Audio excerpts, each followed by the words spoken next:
Tumsifu Yesu Kristo. Mbele ya kusoma hotuba fupi ya marehemu, natanguliza kutoa shukrani za dhati kwa ajili ya familia ya Chimisanga kwa jambo kubwa ambalo kanisa letu limeifanya. Kwanza, kufikisha ndugu huyu mpaka katika hatua hii sio jambo chache. Cha pili, hiyo ni imani. Cha pili ni katika tendo la pekee tunaloona mbele yetu hapa. Tunaiomba familia yote iweze kuwashukuru, iweze kulishukuru kanisa hili. Tumsifu Yesu Kristo. Amina. Hotuba fupi ya marehemu. Majina ni Asumani ya Ochi Echa. Umesikia leo amepata jina la Petro, na ndio maana tuko hapa. Huyu Asumani ya Ochi Echa wa jamaa la Balala Bashimisanga, nyumba ya Bashiri Ilangala. Ochi huyu amezaliwa nchini Burundi, Pakaronda. Tarehe ya kuzaliwa ni 27 mwezi wa 5 mwaka wa 1960. Wale wenye kujua kuhesabu watajua. Baba wa marehemu alikuwa akiitwa kwa jina la Uredi Echa Baruti wa jamaa la Balala Bashimisanga. Mama wa marehemu anaitwa kwa sababu angaliani yuko Marekani, anaitwa kwa jina la Eliza Echa wa jamaa la Basinyaka. Eliza Echa na jina lake nyingine nalo Ebo Wabashinyaka Bashitando, nyumba ya Mtabi. Masomo aliyosoma marehemu huyu, alisoma hadi darasa la 5 sekondari section literaire pa Mshimbakie Baraka Mshimbaki. Pia marehemu alisoma masomo ya uganga Iteme pale Nguvu ya Pili. Hapa kuna neno pengine litakapopata hapa watu watasuka hivi. Ndoa wengi hapo.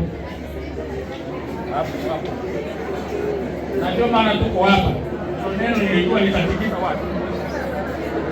Marehemu alioa wanawake wengi, pia alibahatika kuzaa nao. Ila mwanamke aliyefunga naye ndoa ni mwanamke mmoja aitwaye kwa jina la Tabalelwa Asende wa jamaa la Balala Bashimisanga, nyumba ya Wangano. Watoto wa marehemu alizaa watoto 24 na wanawake wengi. Walio hai ni watoto 21. Walio hai ni watoto 21.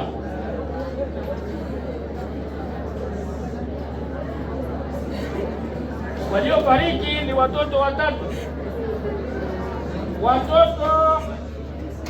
Watoto walio hai wa kiume ni watoto 8. Watoto walio hai wa kike ni watoto 13, jumla 21. Wajukuu wa marehemu aliacha wajukuu 39. Dini yake marehemu alikuwa ni Mkristo wa kanisa la imani la Katoliki kuanzia Kongo hadi kambini Nyarugusu. Magonjwa aliyomuua marehemu aliumwa muda mrefu tokea Kongo. Marehemu alikuwa akisumbuliwa na ugonjwa wa bandama, wanaojua maana wanasema, au anaitwa rate kwa Kifaransa. Hapa kambini alisumbuliwa na ugonjwa wa cellulitis. Hizo wanavyoandika waganga wanajua hicho. Mguu aligonjwa na ugonjwa wa cellulitis huyu mguuni, na kumsababishia kidonda kikubwa.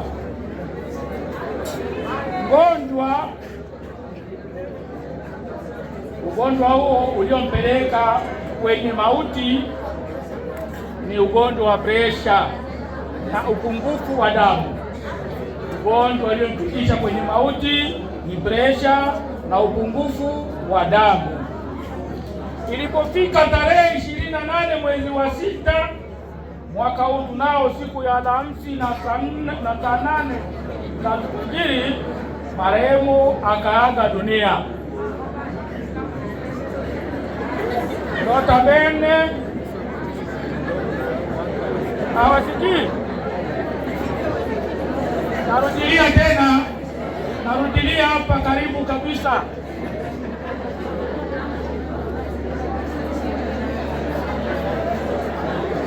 Narudilia hapa, marehemu alikuwa akisumbuliwa na ugonjwa wa bandama au rate kwa Kifaransa. Hapa kambini alisumbuliwa na ugonjwa wa cellulitis, maana yake miguuni, na kusababishwa na kidonda kikubwa. Ugonjwa uliompeleka kwenye mauti ndugu huyu ni ugonjwa wa presha na upungufu wa damu.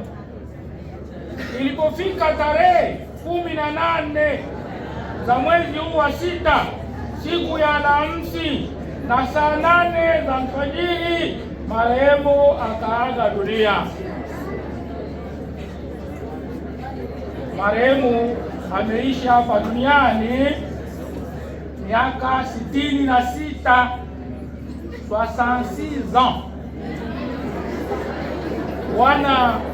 Bwana ametoa na Bwana ame.